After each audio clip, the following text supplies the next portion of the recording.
अस्सलामुअलैकुम my YouTube family and welcome to another vlog. चलो जी, मैं जा रही हूँ, आई हुई हूँ।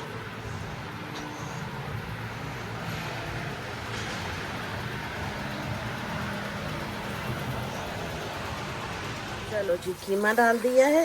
बिस्मिल्लाहिर्रहमानिर्रहीम। देखिए माशाल्लाह से कितना साफ़ सुथरा सा अच्छा है। और या तो आप गोश्त को धो के कीमा निकालें तो फिर आपको ज़्यादा मसला नहीं होगा कीमे को धोने का, क्योंकि इसमें फिर ब्लड वगैरह होता है, तो इसलिए क्योंकि वो साफ़ करना तो ज़रूरी होता है। अब मैं इसको अच्छे से भूनती हूँ जी। चूल्हे को थोड़ा सा करते हैं तेज़, और तब तक ये काउंटर को मैं साफ़ करूँ, सारा कुछ करूँ और फिर आपसे मिलूँ। ये देखें जी, बस बच्चे स्कूल गए होते हैं तो मेरा यही काम होता है, खाना वाना बनाओ। देखें मैंने कितना थोड़ा सा तेल डाला था जो था, लेकिन कीमे का अपना भी गोश्त का होता है, जो फैट निकलता है सारा कुछ वो है। इसको मैंने अच्छे से प्याज के साथ और लहसुन अदरक के पेस्ट के साथ भून लिया है। ये हैं जी मसाले, कुटी हुई लाल मिर्चें हैं मेरे पास, ज़ीरा है, सूखा धनिया पिसा हुआ, हल्दी है, और ये बाज़ार वाला कीमा मसाला आपको डालना है आप डालें, आप नहीं डालना चाहते आप बिल्कुल मत डालें, इससे ज़रा मज़ा आ जाता है। और थोड़ा सा नमक है, नमक हम लेटर ऑन चेक भी कर लेंगे। तो इसके अंदर मैं ये मसाले डाल रही हूँ। बिस्मिल्लाहिर्रहमानिर्रहीम। इसको ज़रा सा तेज़ आंच पे करके ना मसालों के साथ भूनूंगी मैं खूब अच्छे तरीके से। और फिर उसके बाद जो है ना, ये मसाले भुन जाएं तो इसके अंदर फिर मैं डालूंगी टमाटर और ये हरी मिर्चें। और ये मैंने एक धुली हुई हरी मिर्च रखी हुई है, ये साथ जाएगी, ये सिर्फ खुशबू के लिए, इसका और कोई काम नहीं होता। मीठी मिर्च चाहिए तो इसको अच्छे से भूनती हूँ। आलू बाद में डालेंगे, ज़रा अच्छे से पहले कीमे की भुनाई हो जाए, फिर उसके बाद आलू डालेंगे। और बाकी तो प्रोसेस आपको पता ही है। नमक अभी थोड़ा कम है, नमक मैं डालूंगी, ज़रा अच्छे से इसको भून लूँ टमाटर डाल के। उसके बाद देखिए जी, मसाले भुन के हैं सारे अच्छे तरीके से, अल्हम्दुलिल्लाह। और अब इसके अंदर डालेंगे हम ये टमाटर और प्याज। अच्छा, कुछ लोग कीमा पहले पानी में चढ़ा देते हैं, वो उबलता है, फिर उसके बाद उसके अंदर वो सब कुछ करते हैं। तो डिपेंड करता है कि आपका जो गोश्त है वो किस तरह का है, क्योंकि हम तो धो के निकालते हैं, या फिर जब बनवाते भी हैं तो भी धुला के, वो मतलब ऐसा सिस्टम होता है साफ़ सुथरा। तो हमारा कीमा अल्लाह रहम करे वो काला या ऐसा नहीं होता, ये आप देख सकते हैं। तो इस वजह से हमें बॉयल वगैरह करने की ज़रूरत नहीं पड़ती, लेकिन अगर आपकी ऐसी सिचुएशन है तो बेशक बॉयल कर लें, पर उससे कीमे का मज़ा नहीं आता, वो टेस्ट नहीं आता। तो जी ये अब इसको मैं अच्छे से भूनती हूँ। ये टमाटर वगैरह इसमें बिल्कुल घुल जाएंगे तो फिर इंशाल्लाह उसमें डालेंगे हम ये आलू। पटैटो मैंने 3 लिए हैं, ये वाले इस साइज़ के आलू, बहुत शौक से सारे बच्चे भी खाते हैं। तो फिर वो मैं डाल के इसको और भूनूंगी, फिर इसके अंदर 1-2 चीज़ें और ऐड करेंगे और फिर आपको दिखाऊंगी। लो जी, काफ़ी हद तक टमाटर जो है वो बैठ गए हैं नीचे। ये जो है ना वो पार्ट है जो होता है ना हार्ड वाला, इसको तो मैं निकाल ही दूँ। तो बस अभी ये टमाटर और भी साथ साथ गलते जाएंगे। मैं इसके अंदर डालने लगी हूँ पोटैटो। बिस्मिल्लाहिर्रहमानिर्रहीम। 3 आलू मैंने लिए थे, वो मैंने डाल दिए हैं, क्योंकि आलूओं के बगैर मज़ा नहीं आएगा कीमे का, बच्चे खाते हैं मेरे। बस अब आलूओं को अच्छे तरीके से भूनूंगी। जब ये भुन जाएंगे ये सारा कुछ, तो फिर इसमें थोड़ी सी मैं टमाटो पेस्ट डालूंगी टेस्ट के लिए, और उसके बाद इसको मैं दम पे रख दूँगी। तो टमाटो पेस्ट तो मैं निकाल लूँ, अभी फ्रिज में रखी हुई है। ये मेरे पास सेंटो की है, किसी भी कंपनी की ले लें, आपके पास जो भी अवेलेबल है। टोमेटो पेस्ट वो ज़रूर डाल लें, थोड़ी सी, बड़ा मज़ा आता है। नहीं डालना चाहते मत डाल लें, थोड़ा सा दही डाल लें तो वो बड़ा अच्छा टेस्ट आ जाएगा इसके अंदर ना कीमे में। तो ये देखें जी, बस इसको भूनना है अच्छे तरीके से। कीमे के अंदर से वो कच्चापन और स्मेल निकल जानी चाहिए सारी, कच्चा कच्चा ना लगे। ये ऐसे ना इसको अच्छे से भून लें। अब ये इसके साथ आलू भी भूनेंगे। मैं इसको दम पे रखने से पहले एक बार फिर मैं इसका जो है वो चखूँगी नमक, और फिर उसके बाद मैं इसको दम पे रखूँगी। तब तक इंशाल्लाह ताला ये रेडी हो जाएगा। लो जी, बन गया है। ये एक्स्ट्रा जो ये फैट ही है उसका सारा अपना, तो ये अगर आप उतारना चाहें, मैं दम के बाद देखूँगी, अगर मुझे ज़्यादा फील होगा मैं उतार दूँगी एक्स्ट्रा ऑयल जो है। तो अभी सिर्फ लहसुन अभी सिर्फ अदरक और हरी मिर्चें हैं ये डाली हुई, और ये आ गया धनिया। खाना बन गया अल्हम्दुलिल्लाह। अभी कहाँ अटक गया है, बस ये डाल के बिस्मिल्लाहिर्रहमानिर्रहीम। सो वो डाल दिया था मैंने ज़ीरा, अरे क्या होता है, गरम मसाला। तो बस अब इसको ज़रा सा दम पे रखते हैं और डन। अच्छा जी, कीमा वगैरह बना लिया। तो आप सोच रहे होंगे कि ये मैं क्या कर रही हूँ अब इस वक्त। तो इस वक्त मैं ये कर रही हूँ कि मेरे बच्चों की फरमाइश थी आज, आलू के पराठे खाने की। तो आप दुनिया जहान का कितना भी अच्छा और मज़ेदार और लजीज खाना बना दें, मगर बच्चों ने जो कह दिया वो अगर नहीं बना होगा ना, तो आप यकीन माने वो कहेंगे मम्मा हमने तो खाना ही नहीं है, आपने बनाया है क्या आज? नहीं नहीं मम्मा प्लीज़ हमें भूख नहीं है, रहने दें। तो फिर ये बड़ा मसला होता है। तो अब जो है ना, हम जिस किस्म के बच्चे थे तो हम लोगों के पास तो इतनी ज़्यादा चॉइस नहीं होती थी, सच्ची सी बात है। तो जो बना है वो आप खाएं। तो अब मुझे ऐसा लगता है कि हम लोग जो इस दौर के पेरेंट्स हैं ना, हम लोग थोड़े से लीनियंट हैं अपने बच्चों के मामले में कि चलो कोई नहीं यार, इन्होंने बना दियो। तो मैं यहाँ पे बना रही थी आलू वाले पराठे। मैंने मसाला वगैरह उसका तैयार पहले ही कर लिया था। खाना तो मैंने बना के रख दिया है। जो कहेगा उसको मैं आलू कीमे के साथ सादी रोटी बना दूंगी, और जिसको पराठा खाना है वो पराठा खा लेगा। तो फ़िलहाल तो मैंने पराठे ही बनाने हैं, क्योंकि मुझे पता है कि मेरे हस्बैंड ने भी आलू वाला पराठा ही खाना है, उन्होंने भी आलू कीमा नहीं खाना, या फिर वो उसको जॉब पे ले जाएंगे।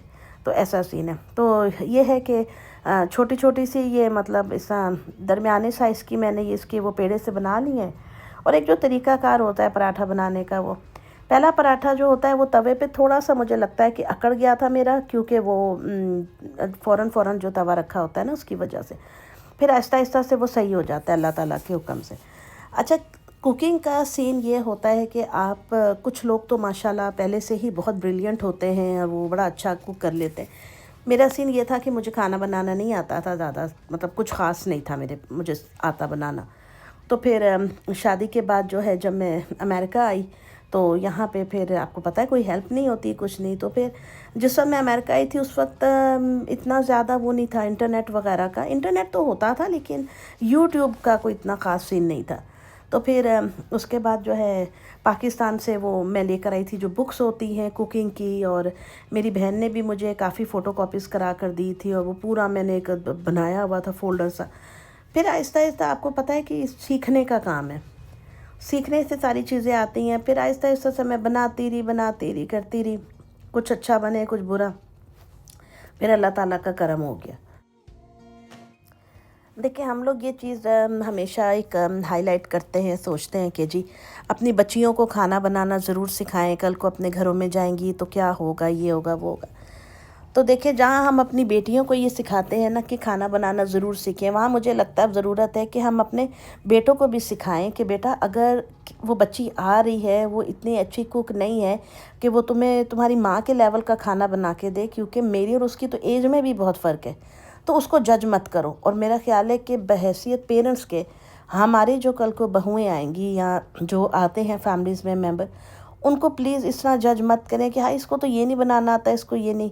वो इसलिए क्योंकि वो बच्ची एक आ रही है, एक तो वो डरी हुई होते हैं बच्चियाँ, घबराई हुई होती है, नया घर ससुराल, ज़ाहिर है अपने माँ बाप को छोड़ के आना बड़ी हिम्मत की बात होती है, अपनी फैमिली से अलग होना। फिर एक निकाह के रिश्ते की बेस पे अल्लाह इतनी बरकत डाल देते हैं कि हम सारी ज़िंदगी दूसरी जगह पे गुजार देते हैं, उसको ही वही हमारा घर हो जाता है। लेकिन जजमेंटल नहीं होना चाहिए पेरेंट्स को भी और हम बड़ों को भी।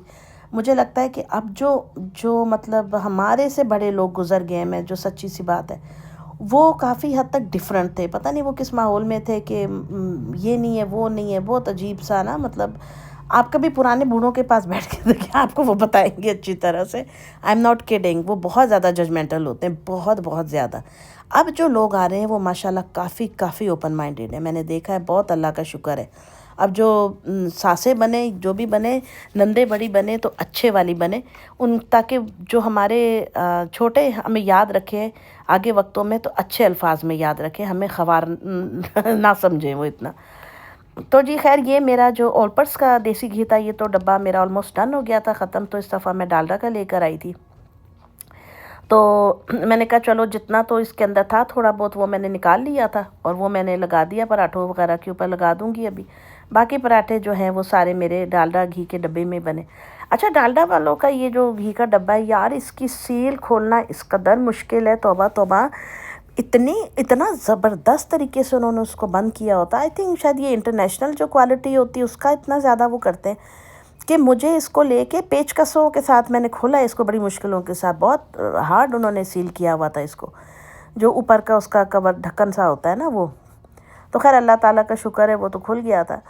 तो ये बात है कि जो जैसे आलू के पराठे बना लिए। अच्छा, मूली के पराठे भी बहुत मज़े के बनते हैं, बहुत टेस्टी बनते हैं, और वो भी हम लोग कभी कभार बनाते हैं। इसके अलावा कभी ट्राई करिएगा जो रात की लेफ़्ट ओवर गोभी का सालन है, ओए होए होए, अगर आप उसके सुबह पराठे बनाते हैं ना, गोभी को हल्का सा मैश कर लें, अगर उसमें आलू हैं तो वेल एंड गुड, बहुत अच्छी बात है। तो उस सारे को मैश करके अगर आप उसके पराठे बनाते हैं, आप यकीन करें कि क्या ही कमाल के बनते हैं। मेरी एक फ्रेंड रहती थी यहाँ पे, वो लोग उर्दू स्पीकिंग थे, हमारे से 2 ब्लॉक छोड़ के उनका घर था, मतलब 2 गलियाँ छोड़ के उनका घर था। तो वो जो है ना दाल के पराठे भी बनाते थे वो लोग। जो भी उनके घर में रात की लेफ़्ट ओवर दाल होती थी, उसको वो माश की दाल जो होती है, क्योंकि वो थोड़ी सी ड्राई बनाते थे, तो वो उस दाल को अच्छे से ड्राई करके और ज़्यादा उसके अंदर कोई घी या पानी उसको खुश्क करके, तो उस दाल के वो पराठे बनाते थे, वो बहुत मज़े के बनाते थे। तो हर फैमिली की ना अपनी कुछ स्पेशलिटीज़ भी होती हैं, और कुछ वो बचपन से खा रहे होते हैं, तो उनको उस चीज़ के बनाने का तरीका सलीका भी आता है, तो वो बहुत अच्छा बनाते थे। इसके अलावा जैसे अभी मैंने आलू कीमे का सालन बनाया, तो आप इसको भी नेक्स्ट डे जो है वो पराठों में लगा सकते हैं। आलूओं को मैश कर लें कीमे के साथ और उसके पराठे बना लें। तो मतलब पराठा एक ऐसी चीज़ है कि ये आपका पूरा होल मील हो जाता है, चाहे आप अलग से सालन गरम करके खाएं या फिर इसको अलग से बना लें, तो कोई मसला नहीं। पराठा जो है ना बड़ा मज़ेदार बन जाता है। कुछ लोग बड़े कड़क किस्म के पराठे खाते हैं, कुछ थोड़े से नरम। अच्छा, आलू के पराठों का मैंने एक चीज़ देखी, आप लोगों ने भी शायद एक्सपीरियंस किया होगा, जब ये तवे से उतरते हैं ये थोड़े सख्त और अकड़े भी होते हैं, 2 मिनट के बाद ये नरम पड़ जाते हैं। इनकी ये क्वालिटी होती है कुछ ऐसा, क्योंकि मसाला होता है बीच में।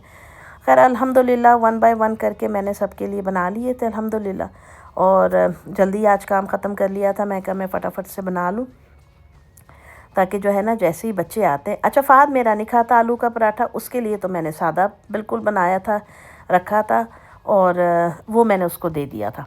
मैं कहा खा लो तुम।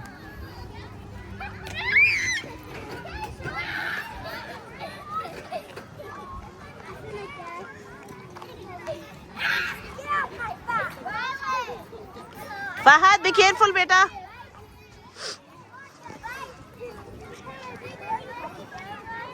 थकते नहीं है बच्चे खेल खेल के। छुट्टी का टाइम है और कह रहे हैं मैं थोड़ा खेल लूँ, सारी लगे हुए। इसको स्पाइडर वेब पता नहीं बोलते हैं ये लोग।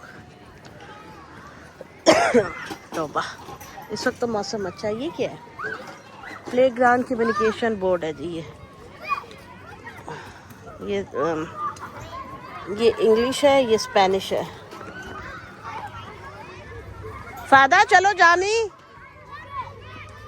जल्दी आ जाओ जानी।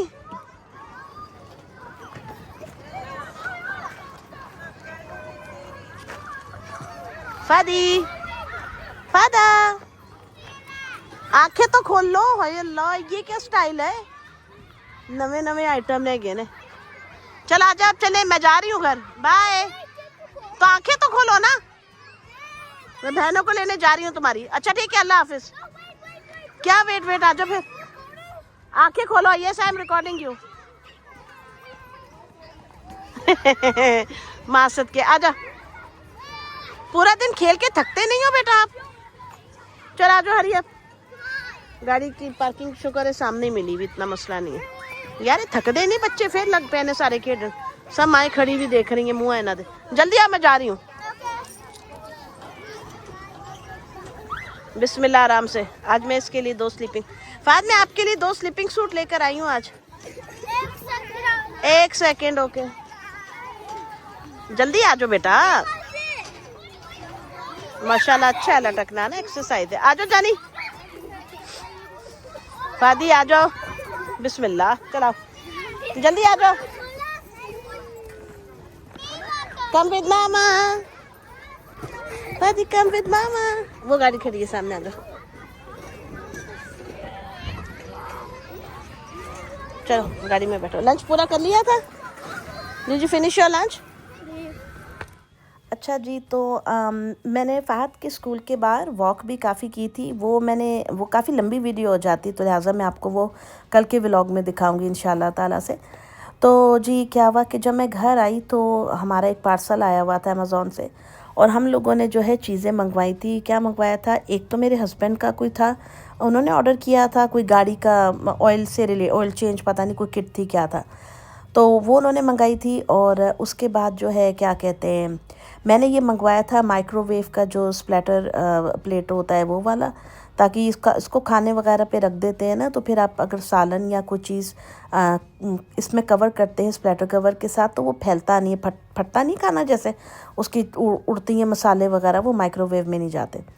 दूसरा मैंने ये एक मंगाए थे, उसके सिलिकॉन के जो होता है गरम देगचे वगैरह पकड़ने वाले हैंडल्स मंगाए थे, तो वो भी मैंने मंगाए थे। अच्छा, ये मैं आपको वही दिखा रही हूँ जो मेरे हस्बैंड ने मंगाया था, मुझे नहीं समझ ये क्या चीज़ है, बहरहाल ये इसका डब्बा ऐसा था। मेरे काम की तो सिर्फ 2 चीज़ें थी जो मैंने मंगाई थी। आप यकीन करें कि अमेज़ॉन ने ज़िंदगी बड़ी आसान कर दी, क्योंकि मार्केटों में तो चीज़ें ये एक तो मिल भी नहीं ज़्यादा अच्छी तरह से रहती हैं, और फिर जो मिलती हैं वो बहुत ज़्यादा ओवर प्राइस भी होती हैं समटाइम्स। तो ये होता है कि माइक्रोवेव ज़रा इजी चॉइस है, घर बैठे सामान आ जाता है।